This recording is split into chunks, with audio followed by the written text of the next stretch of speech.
F n x is equal to x to the power n and x belongs to open interval 0 1।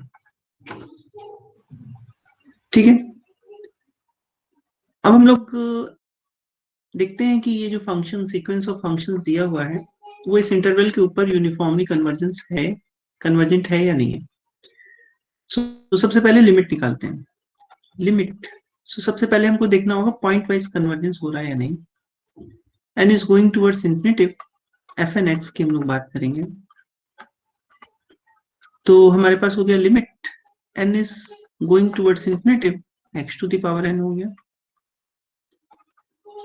और x जो है वो 0 और 1 के बीच में है, और उसकी पावर जब हम बढ़ाते जाएंगे तो क्या होगा, 0 की तरफ टेंड करेगा। So as you can see that it is 0 for all x. So if I call it fx, so this limit exists, so we can put one name f here. So f of x is equal to 0, and this is true for all x in 0 1. Do you agree at this point? Sir close रहता तो नहीं होता ना? Close रहता तो function ऐसे नहीं defined होता, फिर फंक्शन दूसरी तरह से डिफाइंड होता। लिमिट हो जाता, 1 पे दिक्कत हो जाएगा, फिर क्लोज होगा तो 1 पे दिक्कत हो जाता। तो अगर हम x इस इंटरवल में लिए होते 0 1 पे और हम लिमिट निकालते तो लिमिट डिफाइंड हो जाती, लेकिन जो 0 वैल्यू है वो सिर्फ आती इस रेंज में x belongs to 0 1 open interval, और 1 वैल्यू आती जब x 1 होता था। ठीक है ना। तो हम लोग ग्राफ से भी इसको देखे थे, इस फंक्शन को हम लोग ग्राफ बना के भी देखे थे। तो क्या होता था, ये अगर 0 है यहाँ पे और ये 1 होता है तो ये 1 पॉइंट है। तो जितने फंक्शन हम लोग प्लॉट करते हैं x इज इक्वल टू 1 पे ये सीधी लाइन मिलेगी, एक्स स्क्वायर पे कुछ ऐसे मिल गया, एक्स क्यूब पे फिर आपका ऐसे आ गया फंक्शन, और इस तरह से जैसे भी हम बढ़ते जाते हैं, पावर बढ़ाते जाते हैं, ये फंक्शन आप देख सकते हैं ये 0 की तरफ टेंड करता है, लेकिन 1 पे वैल्यू उसकी 1 ही रह जाती है ना। तो ये पूरा यहाँ से जैसे जैसे हम n बढ़ाते जाएंगे ये फंक्शन जो भी है वो इस 0 1 लाइन को अप्रोच करने लगेगा, यानी इसकी वैल्यू सब जगह 0 हो जाएगी, लेकिन 1 पे वैल्यू 1 ही आएगी। ठीक है, तो फाइनली अगर 0 और 1 क्लोज इंटरवल में लेंगे तो एफ एक्स ये फंक्शन मिलेगा, जो कि आप देख सकते हैं कि 1 पे ये फंक्शन डिसकंटिन्यूअस है। ठीक है, लेकिन अगर हम ओपन इंटरवल लेंगे तो हमको ये वैल्यू 0 आ जाएगी। ठीक, तो चलिए एम एन टेस्ट लगा के देखते हैं एम एन कैसे निकलेगा। एम एन जो होगा वो सुप्रीमम होगा mod of f n x is x to the power n, और एफ एक्स क्या है, 0 है, and this x belongs to closed interval, sorry 0 open interval 0 and 1. So let me correct it. This is open interval 0 1.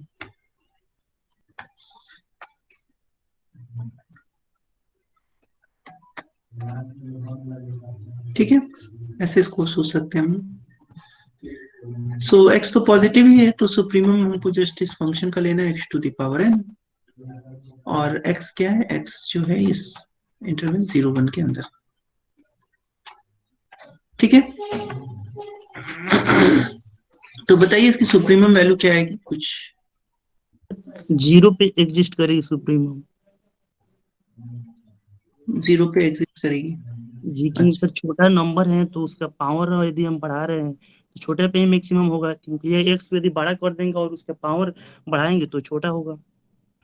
हाँ, n एक fix है, देखो n fix है।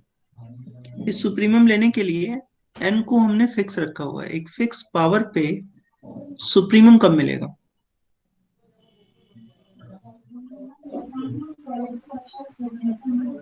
मान लो कि n को हमने 1 ले लिया, यानी m1 हमने निकाला, तो m1 की वैल्यू कितनी आएगी।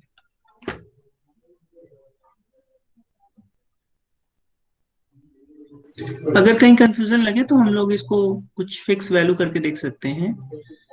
तो अगर हमने 1 ले लिया तो क्या हो गया, ये सुप्रीमम हो गया ऑफ x हो गया, such that x belongs to the interval 0 1। So what will be the supremum? Can you tell me?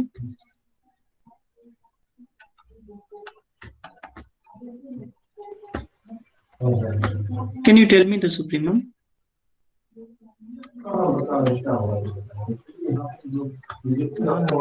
Sir 1 होगा इसमें सुप्रीमम। सुप्रीमम 1। नीचे वाले में सुप्रीमम वन कितना होगा होगा? सर। इसमें सुप्रीमम 1 है, नीचे में वन होगा। भी 1 होगा।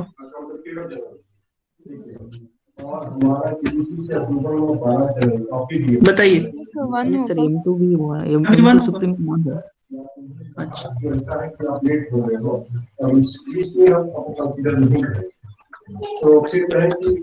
अच्छा इसमें देखते हैं। ये हो गया। अब यहाँ कितना सुप्रीमम आएगा? सर 1 होगा। 1 यहाँ पे भी होगा। वन होगा। तो mn कितना आ रहा है हर के लिए? nth के लिए कितना होगा? वन ही होगा।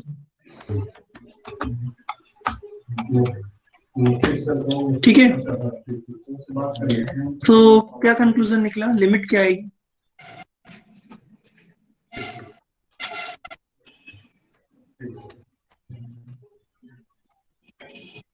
ये कितनी आएगी?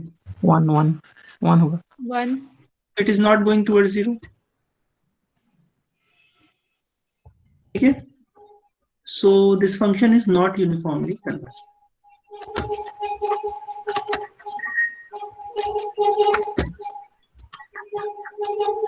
सर अगर हम लोग वन के जगह पे कुछ ऐसे के और के बारे में बस दिया है कि के इज पॉजिटिव, तो फिर ये यूनिफॉर्मली कन्वर्जेंट होगा? मतलब it is in the interval 0 to k, हाँ, तो ये यूनिफॉर्मली कन्वर्जेंट होगा। लेकिन के को 1 से छोटा होना पड़ेगा।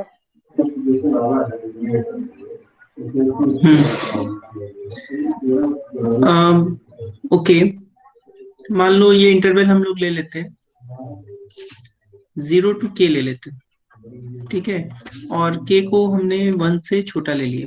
ठीक, अब mn निकालते हैं।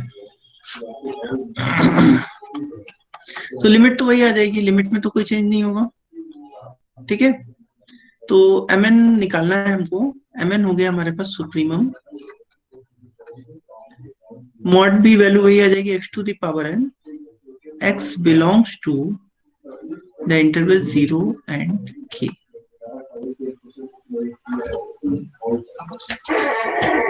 ठीक है, सर ये तो इंक्रीजिंग सीक्वेंस होगा, तो हमेशा एंड पॉइंट में ही सुप्रीमम मिलेगा। ठीक, तो इसका मतलब अगर हम m1 निकालेंगे तो ये m1 आएगा k, m2 निकालेंगे तो k स्क्वायर। एग्री कर रहे हो? m3 is k yes cube, sir. यानी mn जो आएगा वो k to the power n आएगा। So what will be the limit mn? n is going towards infinity. This is limit n is going towards infinity, kn, and this is 0. ठीक है, तो क्या conclusion हुआ? So what is the conclusion? So fn x is equal to x to the power n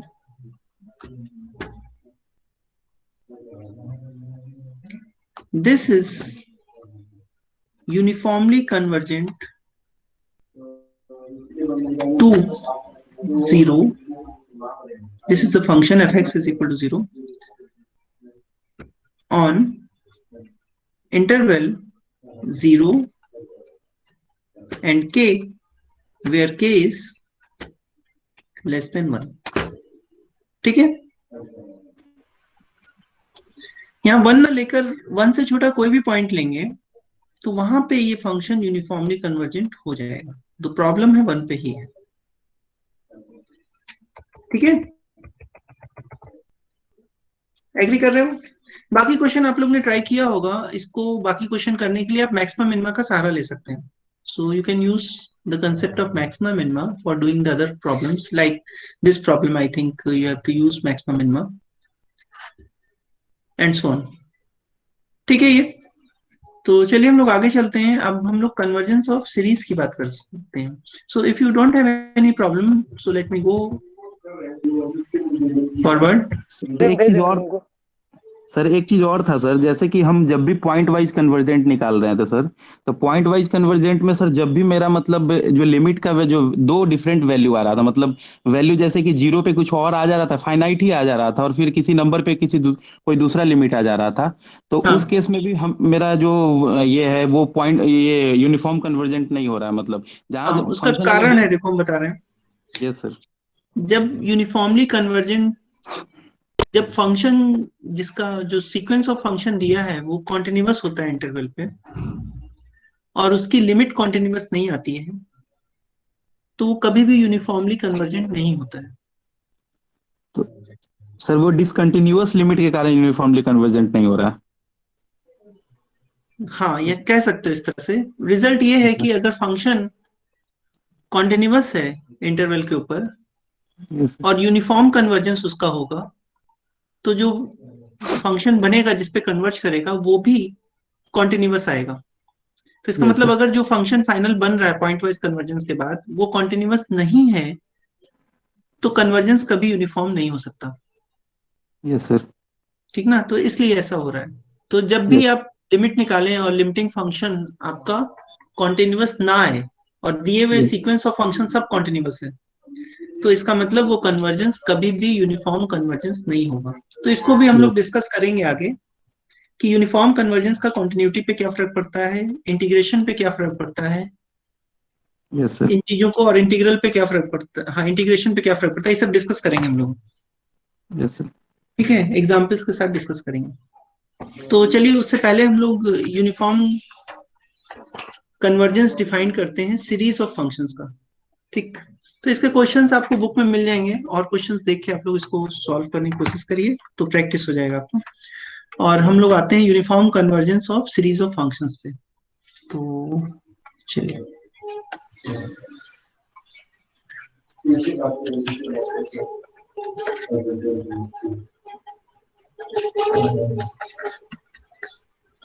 uniform convergence of series of function.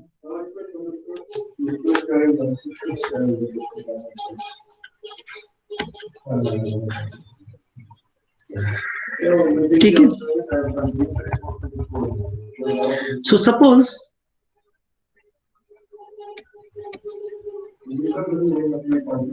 fn(x), summation fn(x) n is varying from 1 to infinity, is a series of functions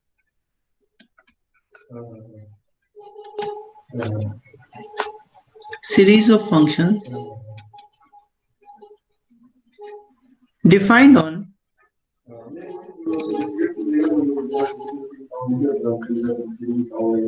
some interval a b हमने ले लिया. we say sum fn(x) converges pointwise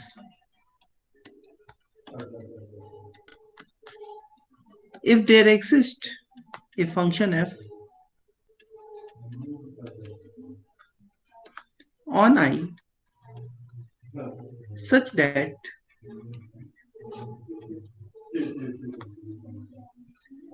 fx is equal to summation fnx, n is varying from 1 to infinity, so this n is also varying from 1 to infinity, and this is true for all x in I.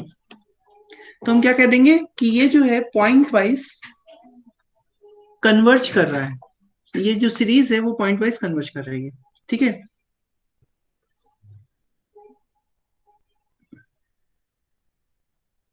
तो f को हम लोग point wise sum या sum of series of functions बोलते हैं. So again, now f is called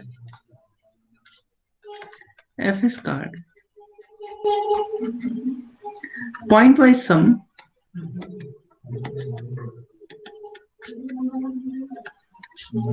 और sum of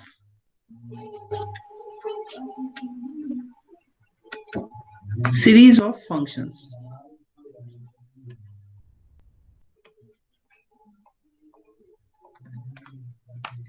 ठीक।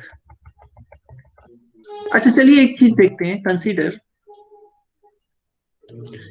अगर हम इसके nth पार्शियल सम को SNX से डिनोट करें, क्योंकि हर पॉइंट पे भी nth पार्शियल सम अलग अलग होगा। इस सीरीज का nth पार्शियल सम मतलब fkx, k is varying from 1 to n। ठीक, nth पार्शियल सम हमने ले लिया, and where this x is in this interval i।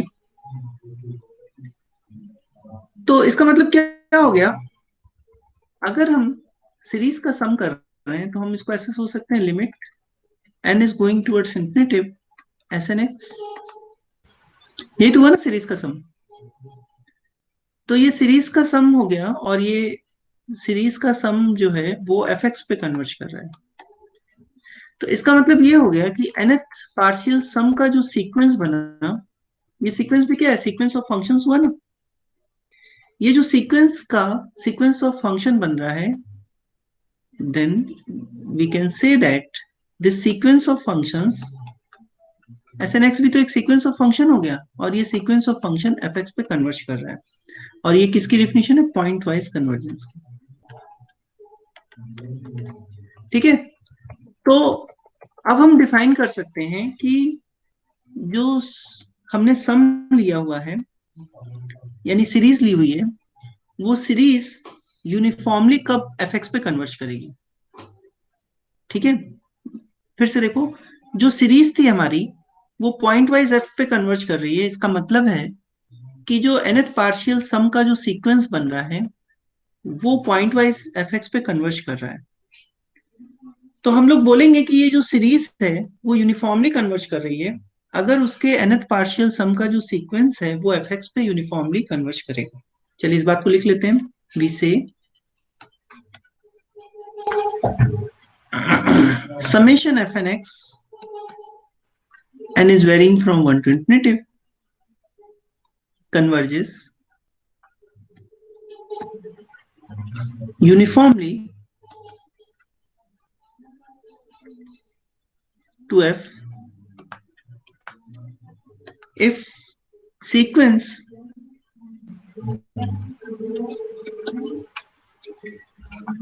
SNX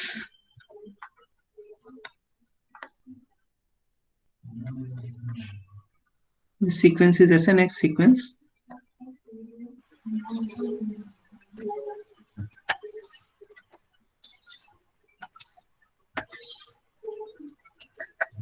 converges to fx uniformly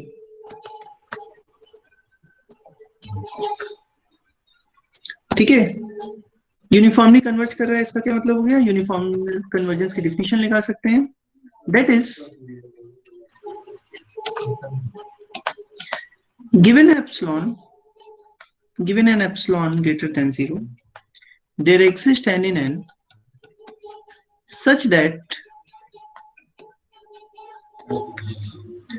mod of SNX minus fx is less than epsilon for all n greater than equal to n, or this thing can be written in terms of series।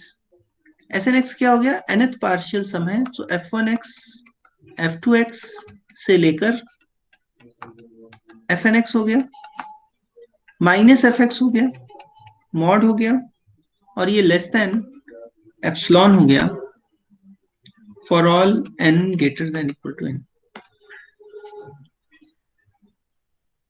And not only this, x भी तो sir इसको sound नहीं आ x रहा पे depend नहीं करने।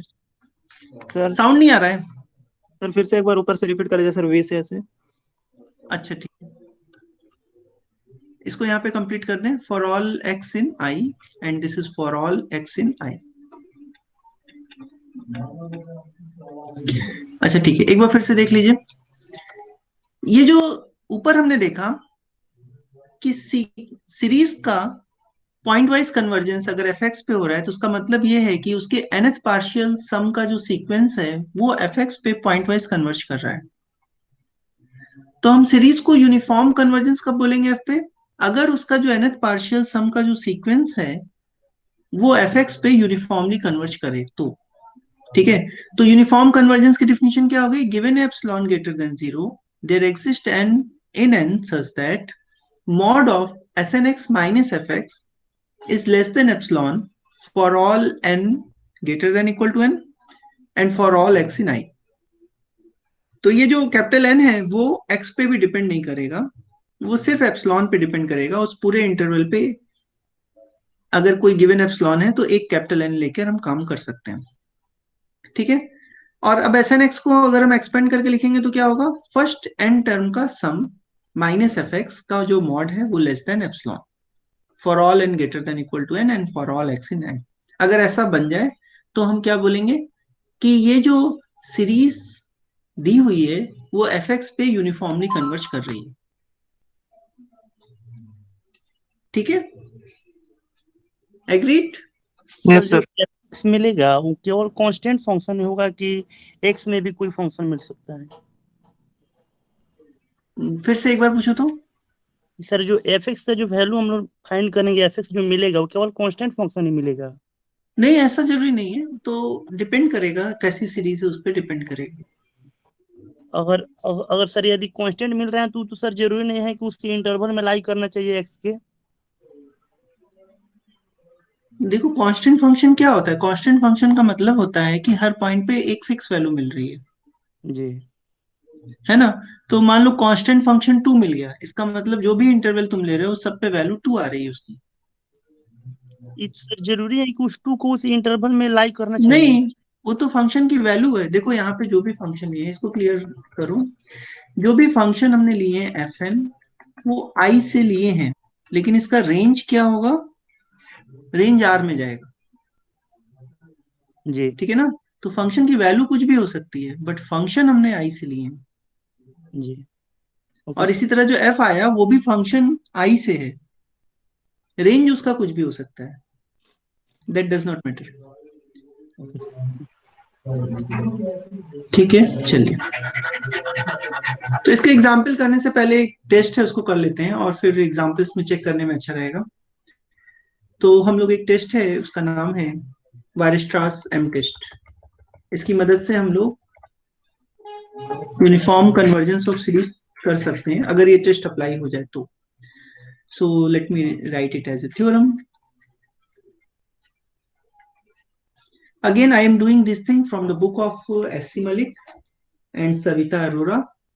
So if you have any problem, then you can see the book where you can get several examples and exercises.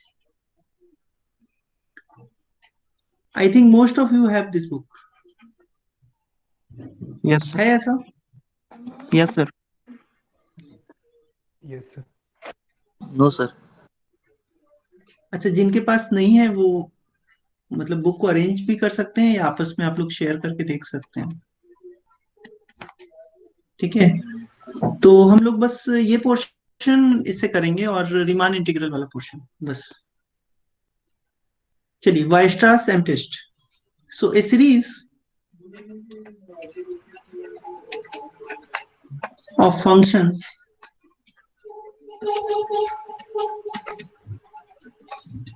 summation fn, हम लोग समेशन एफ एन एक्स भी लिखते हैं और समेशन एफ एन भी लिखते हैं, तो जस्ट जैसे मनो आप लिखिए। This will converge uniformly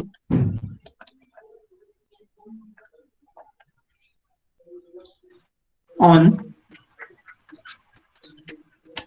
interval AB if there exists a convergent series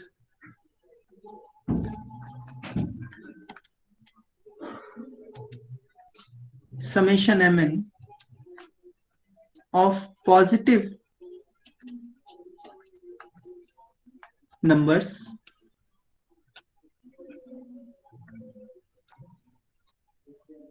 such that for all x in closed interval AB, mod of fn x is less than equal to mn for all n। देखो क्या हो रहा है कि ये जो series है, इस सीरीज का जो हर टर्म आ रहा है उसका मॉडुलस mn से छोटा आ रहा है।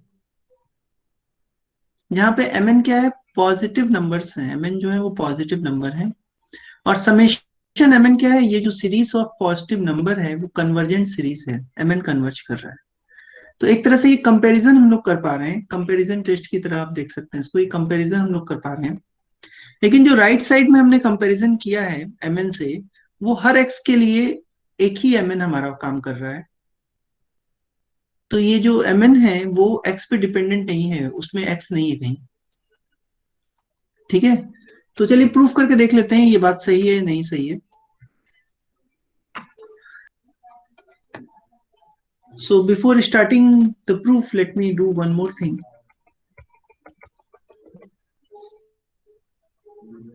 The proof, let me do one more thing.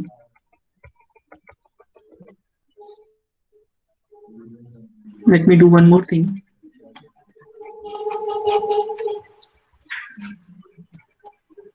ये एक थ्योरम है जिसको हम लोग यूज करेंगे, and I am not going to prove it now. A sequence of functions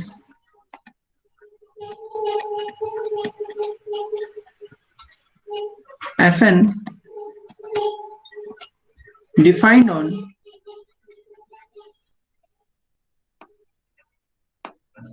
closed interval AB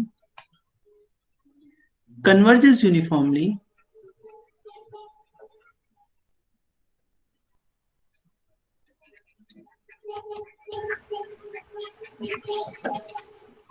on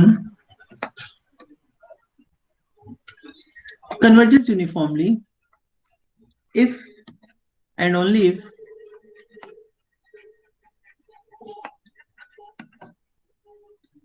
for every epsilon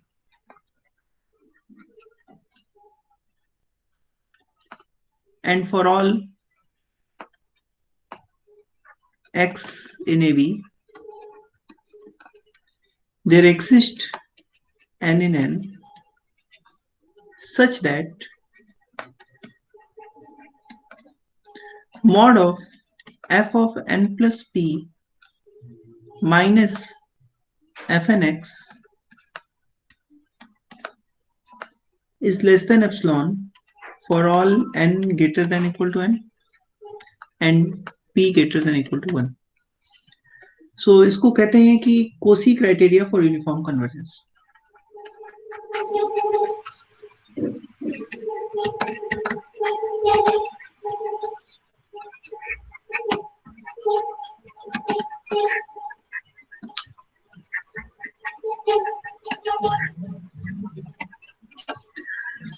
तो अगर हम कोसी क्राइटेरिया यूज करें तो हम वायस्ट्रास एम टेस्ट को प्रूफ कर सकते हैं आसानी से। चलिए प्रूफ लिखते हैं इसका। किसका प्रूफ है ये? वायस्ट्रास एम टेस्ट का प्रूफ है। तो हमको दिखाना क्या है? हमको दिखाना है, हमको दिया हुआ है कि mn जो है वो सीरीज ऑफ पॉजिटिव नंबर्स है और वो कन्वर्जेंट है। ठीक है, तो हम लोग क्या करेंगे, हम लोग इस बात का यूज करेंगे, since summation mn is convergent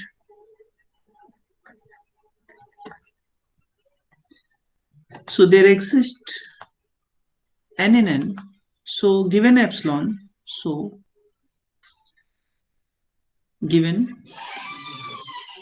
an epsilon greater than 0, there exists n in n such that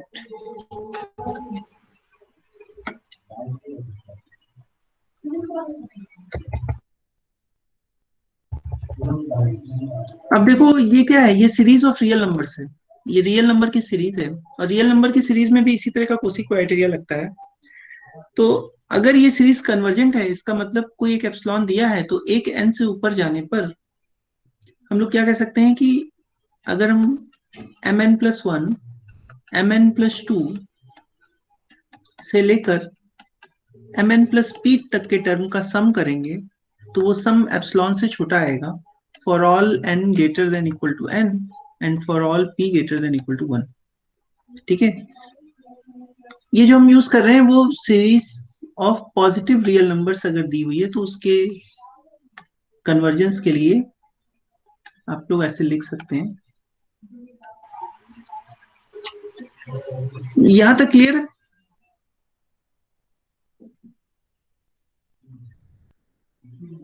yes sir. लेकिन अब ध्यान दो कि इसी एप्सिलॉन के लिए, so for all x in close interval ab, what we can do is that, and for all n greater than equal to n and p greater than equal to 1, ये जो टर्म है वो बड़ा होगा अगर हम इसकी जगह पर f लिख दें तो हम लोग ऐसे लिख सकते हैं mod of f of n+1 x plus f of n+2 x plus and so on f of n plus p x। और क्योंकि हर एक इंडिविजुअल टर्म, अब इसमें हम मॉड डिस्ट्रीब्यूट कर सकते हैं, तो मॉड डिस्ट्रीब्यूट करेंगे तो हो जाएगा fn+1 x plus and so on plus mod of fn+p x। क्यों हो रहा है? क्योंकि mod of a plus b is less than equal to mod of a plus mod of b। और ये इंडिविजुअल टर्म किससे छोटे हैं? ये इंडिविजुअल टर्म जो है वो mn+1 mn+2 से लेकर mn+p तक छोटे हैं, और ये m सारे क्या पॉजिटिव हैं, तो मॉड लगाएं या ना लगाएं कोई फर्क नहीं पड़ता है। तो ऊपर जो एप्सिलॉन हमने लिया था उस एप्सिलॉन से ये छोटा आ जाएगा। ठीक है, तो इसका मतलब क्या हो गया? कोसी क्राइटेरिया जो हमने अभी लिखा उस हिसाब से ये जो सम ऑफ सीरीज हम देख रहे हैं, ये जो सीरीज देख रहे हैं वो सीरीज यूनिफॉर्मली कन्वर्जेंट है। ठीक है, तो this proves the result proved. चलिए एक बार देखते हैं फिर से क्या प्रूफ करना था हमको। तो हमने क्या कहा? The series of function this will converge uniformly on this. कब? जब ये छोटा हो जाएगा। तो हमने क्या किया? हमने Kosi criteria for convergence, uniform convergence use किया।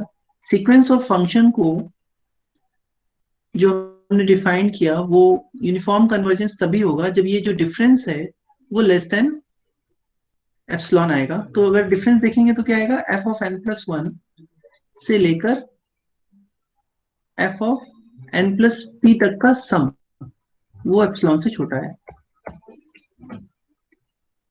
तो हमने ये दिखा दिया यहाँ पे कि ये जो सम है वो एप्सिलॉन से छोटा आ रहा है।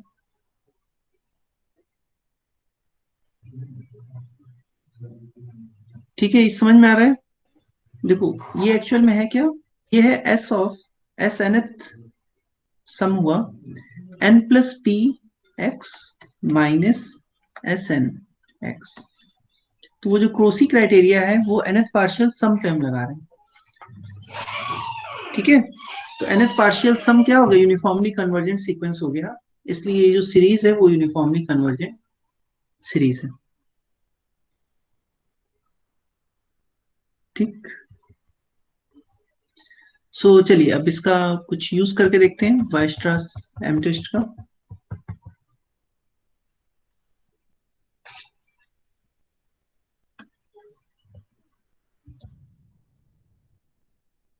तो एग्जांपल्स देखते हैं।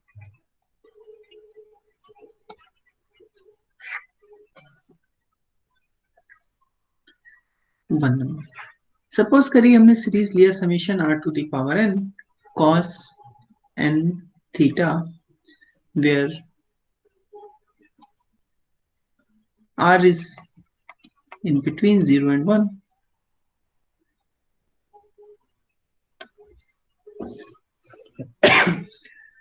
तो क्या ये सीरीज कन्वर्ज करेगी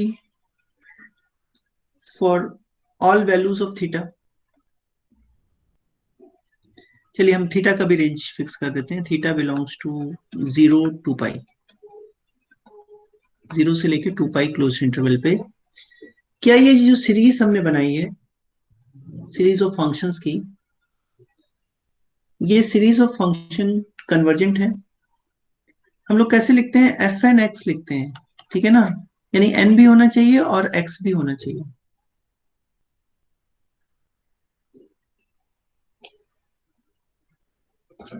तो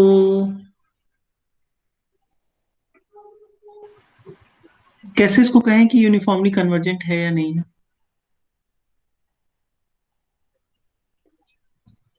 यहाँ पे n का रोल कौन प्ले कर रहा है और x का रोल कौन प्ले कर रहा है? देखो यहाँ पे कई वेरिएबल हमने ले लिए हैं, तो कौन n है कौन x है?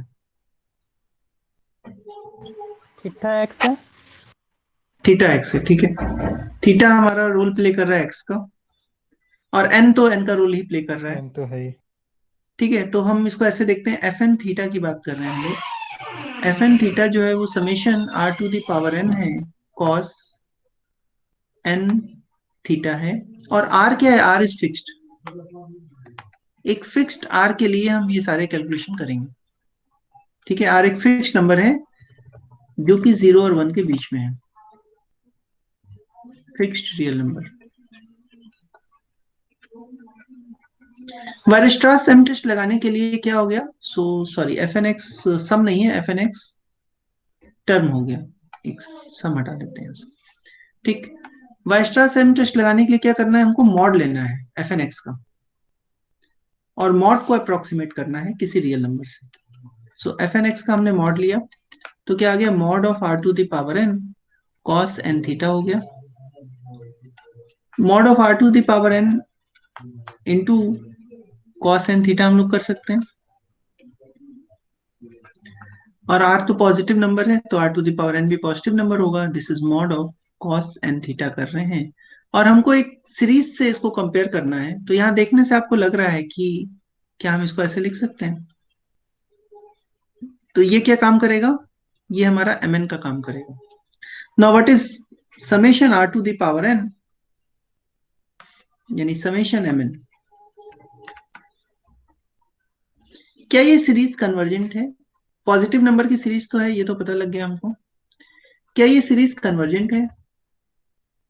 यहाँ पे r की वैल्यू क्या है? r की वैल्यू लेस देन 1 और ग्रेटर देन 0।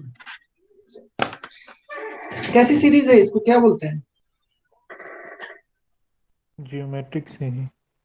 ज्योमेट्रिक सीरीज है, r की वैल्यू 1 से कम है, तो क्या ये कन्वर्जेंट है? यस सर है। Yes sir. यस। अगर ये कन्वर्जेंट है तो वायरस्ट्रास सम टेस्ट हमारा लग जाएगा। सुबाई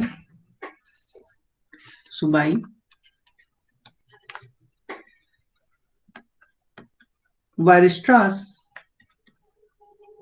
m टेस्ट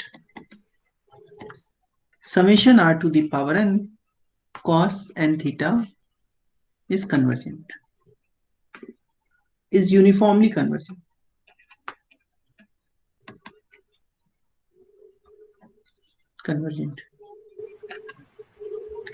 यहाँ पे देखो, ये चीज नहीं हम बता रहे हैं कि ये यूनिफॉर्मली कन्वर्जेंट करेगी तो फंक्शन क्या आएगा, मतलब किस फंक्शन पे यूनिफॉर्मली कन्वर्जेंट कर रही है, बल्कि ये टेस्ट सिर्फ इतना बता रहा है कि ये यूनिफॉर्मली कन्वर्जेंट होगा।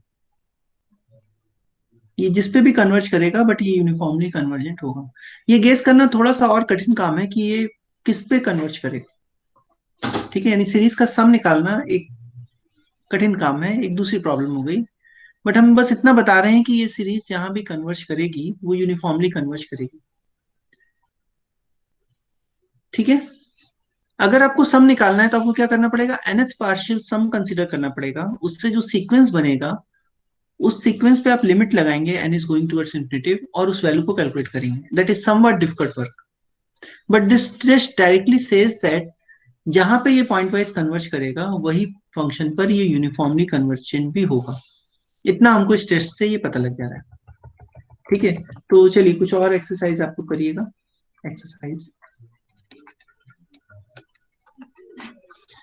तो आप लोग चेक करिएगा इन फंक्शंस को कि ये यूनिफॉर्मली कन्वर्जेंट है या नहीं। Summation r to the power n sine n theta, summation r to the power n cos n square theta, और summation r to the power n sine a to the power n theta, जहां पर of course r belongs to open interval 0 1 and theta belongs to closed interval 0 to 2 pi. तो ये uniformly convergent है या नहीं, इनको आपको चेक करना है। तो ये एक्सरसाइज नंबर 1 हो गई इन तीनों के लिए। एक्सरसाइज नंबर 2 हो गई, summation an x to the power n upon 1 plus x to the power 2n।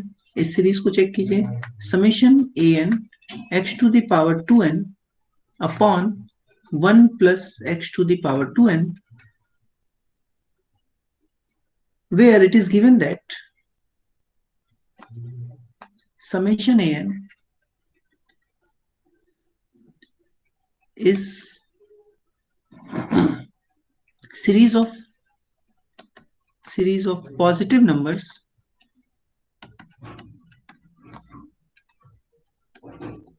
is convergent series of positive number, convergent series of positive numbers। ठीक, अगर समेशन an कन्वर्जेंट दिया है तो हम ये चेक करना चाह रहे हैं क्या ये जो पूरा सम है वो कन्वर्जेंट है। चलिए exercise number 3, these all are very easy exercises. When you will write the things, then you will understand that they are really, it is really easy. Summation sin x square plus n square x upon n plus 1। इसको भी आपको check करना है कि क्या ये uniformly convergent है, and this is true for all x in R take, सारे x के लिए आपको देखना। ठीक है, इसके बाद कुछ और एक्सरसाइज ले लेते हैं हम लोग।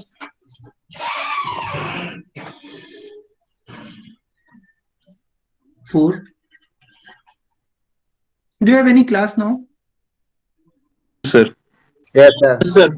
Yes sir. अच्छा, हम इसको यहाँ पे स्टॉप कर देते हैं। चलिए, तो हम लोग आगे कंटिन्यू करेंगे फिर।